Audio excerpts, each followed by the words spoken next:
Most people don't realize this, but they're being controlled every single day, not by the world, not by other people, but by their own impulses, emotions, fears, and distractions. If you don't learn to master what's happening inside of you, everything outside of you will take over your life, your time, your attention, your peace. All of it gets claimed by something else. Master yourself, or something else will gladly do it for you.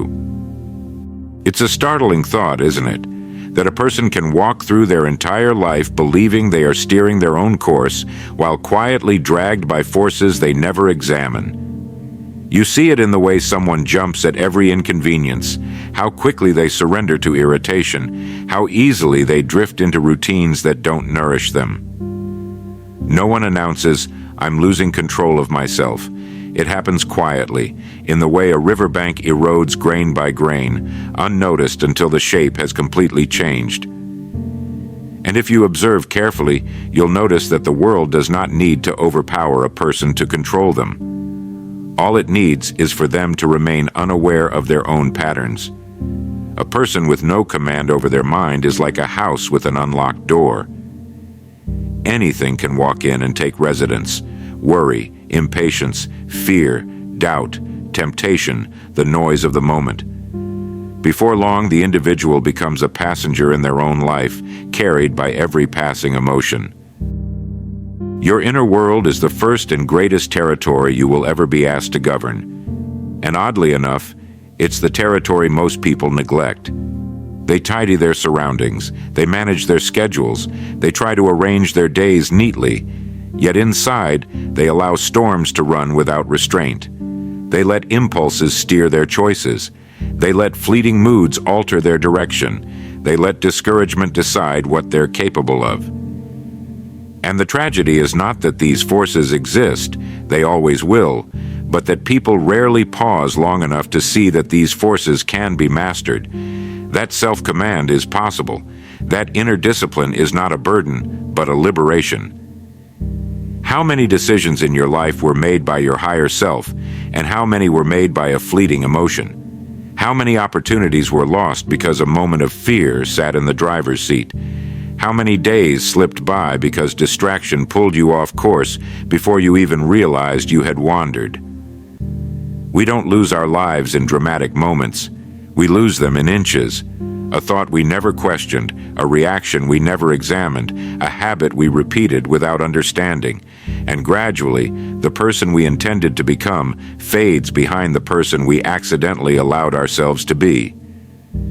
There is something powerful, almost sacred, that happens when a human being decides to take back the reins of their inner world, when they stop blaming circumstances and begin shaping themselves, when they recognize that control over the self is not a rigid posture, but a steady one, a way of living in which you are no longer tossed by every emotion that passes through you.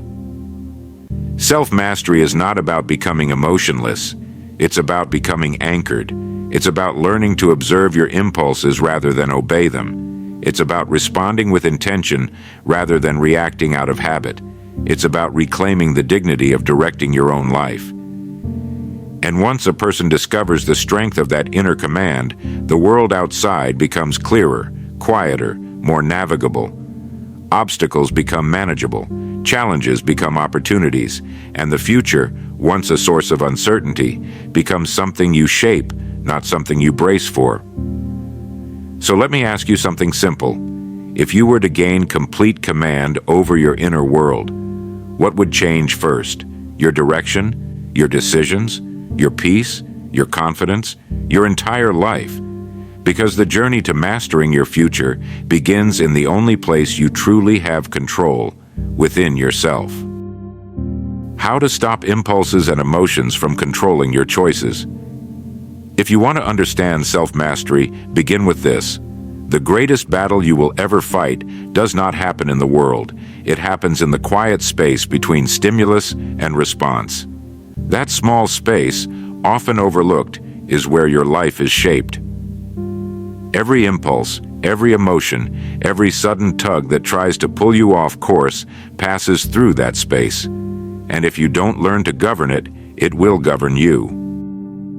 People often assume that impulses are too strong to resist, that emotions arrive fully formed and must be obeyed. Yet impulses are like sparks, dangerous only when allowed to catch fire. The moment they arise, they're small, brief, flickering things. If you pause, even for a breath, their power weakens. If you observe them instead of acting on them, they lose their grip entirely. You've seen this in others. Someone says the wrong word, and a person reacts instantly. Sharp tone, raised voice, a flare of irritation. They call it temper, but it's not temper at all. It's simply the absence of space between the feeling and the reaction. Self-mastery begins when you start widening that space. A man once told me he used to be ruled by his emotions. The slightest frustration could send him into anger. The smallest disappointment could throw off his entire day. One afternoon he realized something. It wasn't the world that was difficult. It was his inability to hold himself steady. And in that moment of clarity, he began a habit that changed his life. He paused. A pause. That was his great strategy. Not withdrawal, not suppression, just a quiet moment to separate the emotion from the reaction. And what he discovered is something every person must eventually learn. Emotions are waves, not commands. They rise, they peak, they fall. If you can stand still through the rise, you regain your freedom on the fall. Self-mastery doesn't demand that you never feel anger or fear or desire. These emotions are part of being human. What it demands is the awareness to notice them as they appear, and the steadiness to choose your action rather than surrender to impulse. You might begin by asking yourself a simple question whenever an emotion stirs. Is this feeling guiding me or trying to control me? Guiding emotions clarify your direction. Controlling emotions distort it. The distinction becomes clearer the moment you pause long enough to examine it. The more you practice this, the more your impulses reveal themselves for what they truly are. Momentary movements of the mind, not reliable advisors. They may offer information, but they should never be the ones making your decisions. Once you learn to create that small gap, you'll notice something remarkable. Decisions that once felt rushed become deliberate. Choices that once felt chaotic become calm. And the person you are internally begins to match the life you want externally. Mastering your impulses is not about hardening yourself. It's about liberating yourself. It's about becoming the one who chooses, not the one who is carried. The hidden cost of distraction and lack of discipline. There is a quiet erosion that takes place in a person's life long before they notice anything wrong. It doesn't happen through catastrophe or sudden loss. It happens through small, almost invisible moments, the minutes scattered, the attention divided, the intentions postponed. Distraction rarely feels dangerous in the moment, yet it is one of the greatest thieves a person will ever encounter. A distracted mind is a weakened mind.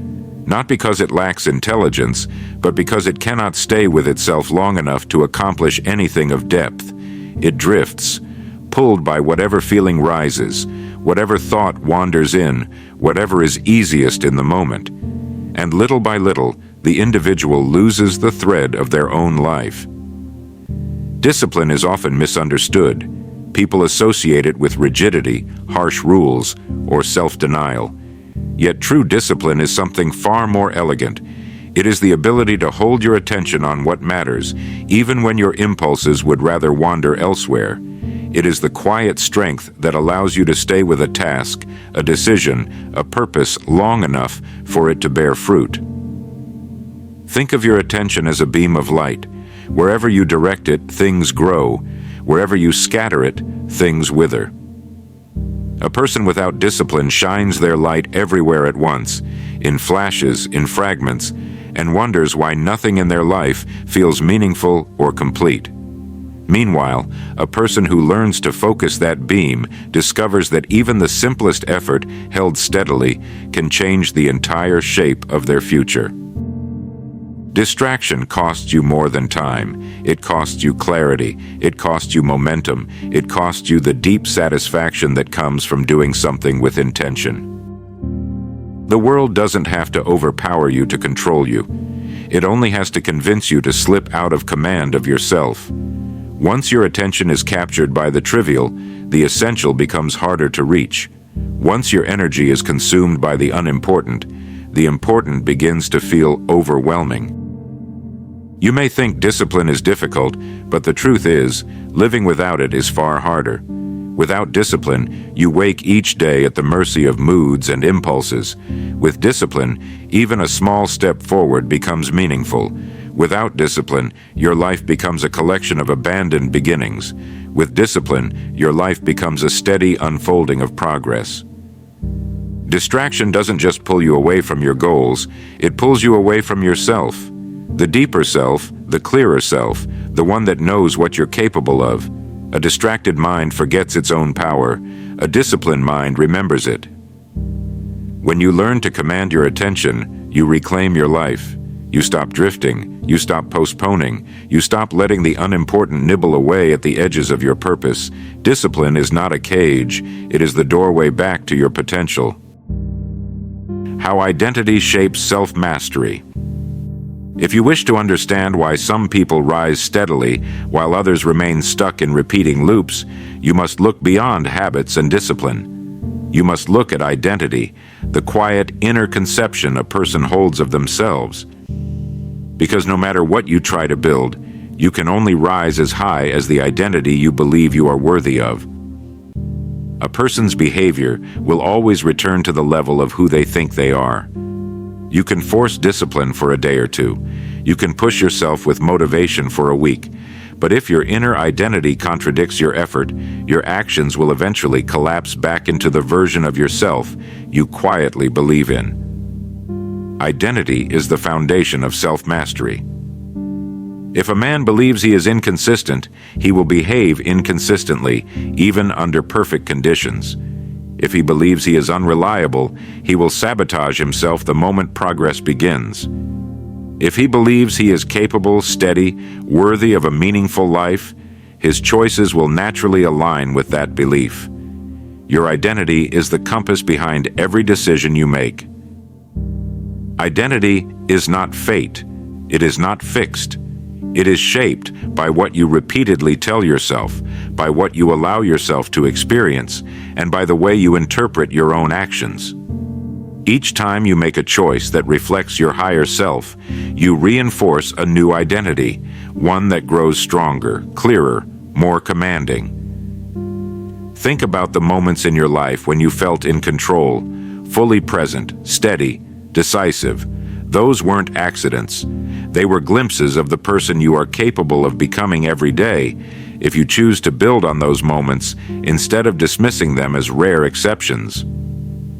Self-mastery requires you to adopt an identity rooted in intention, not circumstance. An identity that says, I am someone who follows through. I am someone who thinks before reacting. I am someone who directs my own life. Not as affirmations, not as wishful thinking, but as a commitment, a standard you return to each time you find yourself drifting. When you shift your identity, your habits shift naturally. Your environment begins to reflect your intentions. Your decisions carry more weight, and suddenly, what once felt impossible begins to feel like the most natural expression of who you are. Identity shapes perception. Perception shapes action. Action shapes your life. Most people try to change their lives by starting from the outside. New schedules, new tasks, new routines. But lasting transformation begins internally. You become the kind of person who does the things you once struggled to do. Self-mastery isn't merely about controlling impulses. It's about becoming someone who is no longer easily controlled by them, and once identity falls into place, the rest of your growth begins to rise with remarkable speed. The power of learning to respond instead of react. There is a remarkable difference between reacting and responding. a difference subtle enough that it can go unnoticed for years, yet powerful enough to determine the entire direction of a person's life. Reactions belong to the moment. Responses belong to the mind. Reactions are born from impulse, responses are born from awareness, and the shift from one to the other is the shift from being controlled to being in command. A reaction is instantaneous. It bursts out of you before you even realize it's been formed. Someone says a careless word, and irritation leaps forward. A challenge appears, and fear takes the lead. A temptation shows itself, and desire steps in before your judgment arrives. In these moments, you are living at the surface of yourself, allowing the shortest-lived part of you to make decisions with the longest-lasting consequences. A response, however, comes from a deeper place. It is not slow, but it is deliberate. It carries the weight of who you want to be, not just who you are in the heat of a moment. When you respond, you are not avoiding emotion. You are directing it. You are choosing your action in a way that aligns with your values, your goals, and your sense of self. You don't need to control your feelings to control your life. You only need to stop letting your feelings make your decisions. Responses are born from that small gap between the emotion and the action. That is where clarity lives. That is where wisdom lives. That is where your higher self steps forward and says, "Let me decide." When you shift from reacting to responding, something extraordinary happens. You begin to trust yourself. You begin to feel steady even in uncertainty. You begin to see challenges as opportunities to practice intention. You begin to live by choice, not by momentum. Reacting keeps you in the same patterns. Responding creates new ones. Reacting is the echo of old habits. Responding is the voice of your future self. And perhaps the greatest gift of learning to respond is this: you regain authorship of your life. The world no longer writes your story through your emotions. You write it through your choices. And every time you choose response over reaction, you strengthen the very muscle that leads to mastery, the muscle of inner command. This is where true power begins. How to build the mental strength needed for success. Mental strength is not something a person is born with. It is built, and often built quietly, not in moments of triumph, but in the ordinary moments when no one is watching. It grows each time you choose discipline over ease, clarity over confusion, and intention over impulse. And while the world celebrates results, it is these unseen choices that form the backbone of every success story. Mental strength begins with consistency, not perfection. Consistency. It comes from showing up even when the mood isn't right, even when the day isn't convenient. A mind becomes strong the same way steel does, through steady pressure, through repeated shaping, through enduring the heat of discomfort without bending to it. Every time you keep a promise to yourself, no matter how small, you forge a stronger sense of trust in your own ability. Next comes resilience. The ability to withstand what would have previously broken your focus. Resilience isn't about ignoring difficulty, it's about understanding that difficulty is part of the process. It's realizing that challenges don't obstruct the path. They are the path. Each setback you overcome builds an inner sturdiness that no one can take from you.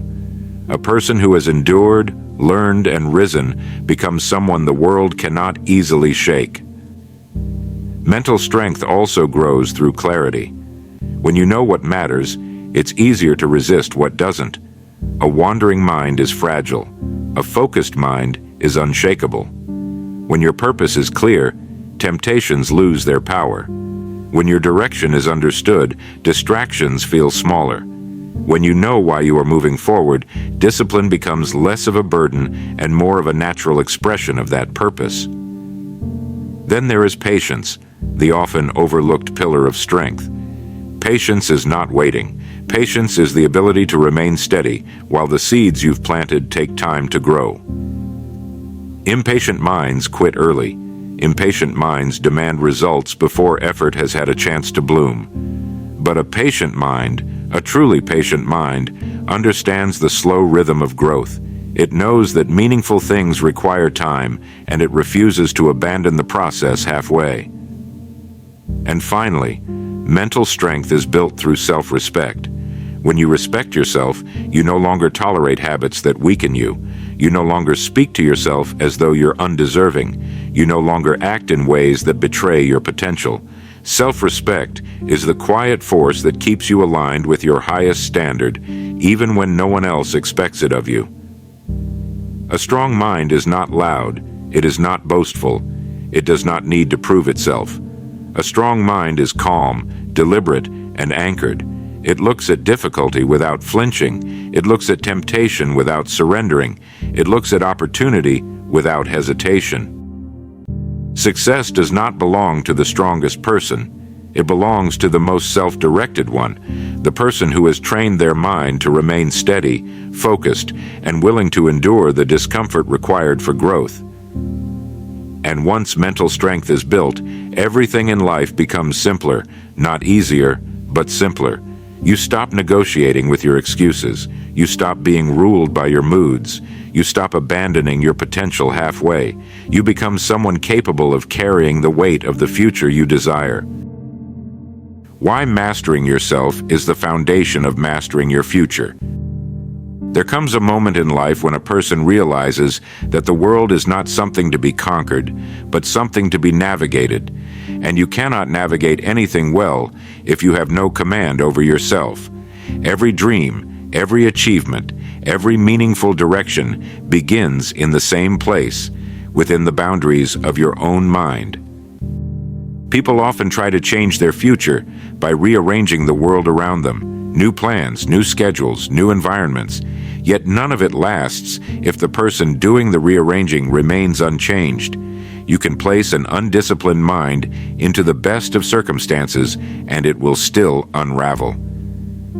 But place a disciplined, steady, self-governed mind into even the simplest circumstances and it will create a life of remarkable progress.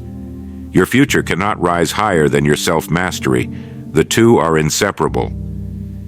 A person who has mastered their impulses becomes immune to the chaos of the moment. A person who has mastered their attention becomes impossible to derail. A person who has mastered their identity becomes aligned with their path. A person who has mastered their responses becomes capable of choosing their direction under pressure. A person who has mastered their mind becomes capable of building anything they commit to.